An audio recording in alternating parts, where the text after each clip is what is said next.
লাইফটাকে জটিল বানাবেন না। অল্প কয়েকদিনের দুনিয়া এমনিই কেটে যাবে, এটা ওই দিকে যেন না ঠকি, ওইটা খেয়াল রাখবে। ওইখানে ঠকলে সব শেষ, আমও শেষ, সালাও শেষ। ওইখানে যেন ঠকে না যায়, এটা খেয়াল রাখতে হবে। তাহলে প্রথম ফ্যাক্টর হচ্ছে সুখী সমৃদ্ধ জীবনের will make our life simple. Simplicity is the কি টু হ্যাপিনেস। আপনি লাইফটাকে সিম্পল করবেন, আপনি হ্যাপি হবেন। রাসূল সাল্লাল্লাহু আলাইহি ওয়াসাল্লামের জীবনের দিকে যদি তাকান, দেখবেন তিনি তাই করেছেন। সুবহানাল্লাহ। সহিহ মুসলিমের একটা হাদিস শোনাই আপনাদেরকে।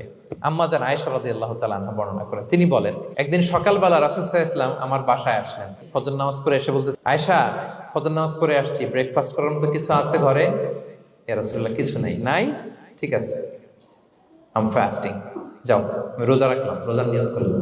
কত ইজি গোয়িং, কত সিম্পল বানিয়েছেন লাইফটা। আচ্ছা, আমরা হলে কি করতাম? একটু মিলাই নিজের সাথে। সাধারণত আমরা যেটা করতাম, আমরা অনেকে রেগে যেতাম। প্রিয় ভাইরা, ঘরে কিছু নাই মানে তুমি আগে জানাবা না আমাকে? হ্যাঁ, গত রাতে বললে তো কিছু নিয়ে আসতে পারতাম। সাধারণত এইভাবেই তো রিয়েক্ট করি আমরা, আগে জানাবা না কেন, আগে বলো নাই, রেগে যেতাম। অথবা বলতাম, আচ্ছা ঠিক আছে, এখন যে একটা কিছু ব্যবস্থা করি, দেখি কিছু পাওয়া যায় কিনা। এরকম অনেক ওয়ে খুঁজতাম। কিন্তু রাসূল সাল্লাল্লাহু আলাইহি ওয়াসাল্লাম এই কোনো অপশন না নিয়ে বললেন, okay, there is no food for breakfast, I'm gonna fast ফাইন্নী সাইম। ঠিক আছে, খাবার যখন নাই, আমি রোজাই রেখে দিলাম। সুবহানাল্লাহ। এভাবে তিনি তার লাইফ লিড করেছেন। Make your life simple, you'll be happy.